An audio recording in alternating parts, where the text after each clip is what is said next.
Hello friend, नमस्कार। मैं pharmacist सुशील आप सभी का मेरे चैनल में स्वागत करता हूं।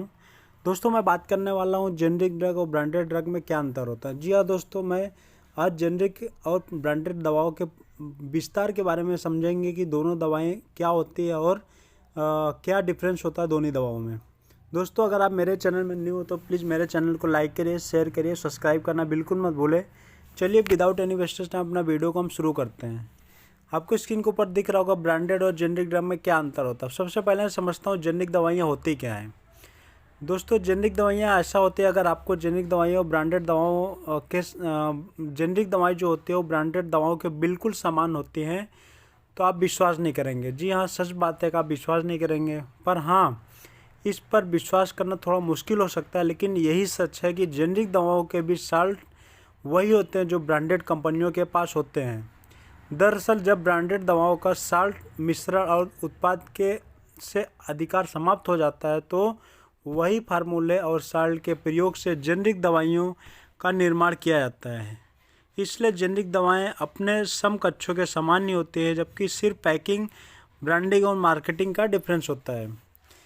मैं आपको एग्जांपल के तौर पे बता रहा हूँ। इसमें आपको डोलो और कॉलपाल दिख रहा है। डोलो टैबलेट माइक्रोलैब कंपनी का है, जिसमें 1992 में इसको लाइसेंस मिला था डोलो पैरासीटामोल बेचने के लिए। इसका लाइसेंस का एक्सपायरी 2012 में इसका लाइसेंस एक्सपायर हुआ है। मतलब 20 साल तक सिर्फ पैरासीटामोल डोलो के नाम से मार्केट में बिकती थी। बाकी अदर कंपनियां पैरासीटामोल नहीं बेच सकती थी क्योंकि वो पेटेंटेड ड्रग थी। आफ्टर 2012 के बाद जब पेटेंट आप हुआ तो डिफरेंट कंपनी ने पैरासीटामोल अपनी डिफरेंट ब्रांड नेम से मार्केट में आना शुरू हो गया। तो सिर्फ ये डिफरेंस होता है कि अगर जो कंपनी मॉलिक्यूल के नाम से मार्केट में अवेलेबल है उनको हम लोग जेनरिक दवा बोलते हैं। जैसे समझो एग्जांपल के मैं बताऊं, अगर पैरासीटामोल आपको एक स्क्रीन पर दिख रहा होगा, एक कॉलपॉल दिख रहा है। कॉलपॉल जो है जिसके फार्मा का है, ये पेटेंट ड्रग है। बट अगर प्लेन पैरासीटामोल आपको दिख रहा हो, प्लेन पैरासीटामोल 500 mg, ये एक जेनरिक दवा है क्योंकि ये मॉलिक्यूल के नाम से मार्केट में अवेलेबल है। बट जो कॉलपॉल है ये ब्रांड नेम से मार्केट में अवेलेबल है, जो कि जीएसके कंपनी इसको मैन्युफैक्चरिंग करती है।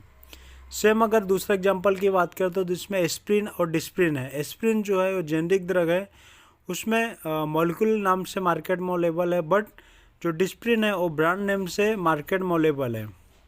सो यही डिफरेंस होता है मार्केट में पेटेंट और जेनरिक ड्रग में। अगर इसके कारगर की बात करें तो ये जेनरिक भी सेफ है और ब्रांडेड, मतलब ब्रांडेड के समान भी जेनरिक सेफ है। इफेक्टिव भी दोनों कारगर सेम इफेक्टिव काम करते हैं। अगर डोलो पेटेंट अगर डोलो फीवर को रिड्यूस करता है तो जेनरिक भी फीवर को रिड्यूस करेगा। क्वालिटी भी दोनों का हाई होता है, जेनरिक का भी क्वालिटी और पेटेंट के समान ही होता है। नेक्स्ट में अगर बात करूं, अगर दोनों में डिफरेंस देखूं तो जो एक्टिव इंग्रेडिएंट होता है कोई डिफरेंस नहीं होता है। जेनरिक में भी वही एक्टिव इंग्रेडिएंट होता है और पेटेंट में वही एक्टिव इंग्रेडिएंट पाया जाता है। प्राइस की बात करें तो जेनरिक का प्राइस थोड़ा कॉस्ट कम होता है एज़ कम्पेयर टू ब्रांडेड का कॉस्ट जो होता है वो ज़्यादा होता है।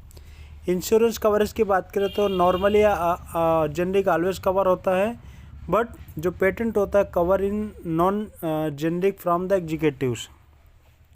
एक्टिव इंग्रेडिएंट की बात करें तो ये भी एफडीए से अप्रूव्ड होता है और पेटेंट भी एफडीए से ही अप्रूव होता है। स्ट्रेंथ और डोज की बात करते, स्ट्रेंथ जो होता है ब्रांड का भी जो स्ट्रेंथ होता है कोई डिफरेंस नहीं होता है, जेनरिक का भी स्ट्रेंथ में कोई डिफरेंस नहीं होता है। साइज और पैकेजिंग की बात करें तो लुकिंग की बात करें तो जेनरिक का जो लुकिंग होता है ड्रग का थोड़ा डिफरेंस होता है ब्रांडेड के तौर में। जो ब्रांडेड का ड्रग होता है उसका साइज, कलर, पैकिंग थोड़ा चेंज होता है, बट जो जेनरिक का पैकिंग, कलर वो होता है वो दूसरा होता है। अगर मैं बात करूं कि जेनरिक दवाएं सस्ती क्यों होती हैं ब्रांडेड के तौर में, तो मैं आपको बताऊं कि जो भी मार्केट में जो पेटेंट कंपनियां होती हैं वो अपने मेडिसिन को बनाते टाइम उसमें तमाम तरह के पैसे लगते हैं। जैसे उसमें रिसर्च का पैसा लगता है, रिसर्च और डेवलपमेंट का, मार्केटिंग का पैसा लगता है, एडवर्टाइज करने के लिए उसका पैसा लगता है, ब्रांडिंग में उसका पैसा लगता है। तो ये सब पैसा लगने की वजह से वो ड्रग जो है थोड़ा महंगा हो जाता है as compare too generic. But जो जेनरिक ड्रग होता है वो डायरेक्ट मैन्युफैक्चरिंग के करने के बाद डायरेक्ट मार्केट में आ जाता है, तो इसके लिए जेनरिक दवा जो होता है वो सस्ता होता है एज़ कम्पेयर टू ब्रांडेड के तौर में। एक्टिव इंग्रेडिएंट की बात करें तो दोनों एक्टिव इंग्रेडिएंट दोनों का सेम होता है। जो काम स्टैंडर्ड का एक्टिव इंग्रेडिएंट काम करता है वही एक्टिव जेनरिक का भी सेम एक्टिव इंग्रेडिएंट वही काम करेगा। स्ट्रेंथ और डोज दोनों का सेम होता है, कोई डिफरेंस नहीं होता है।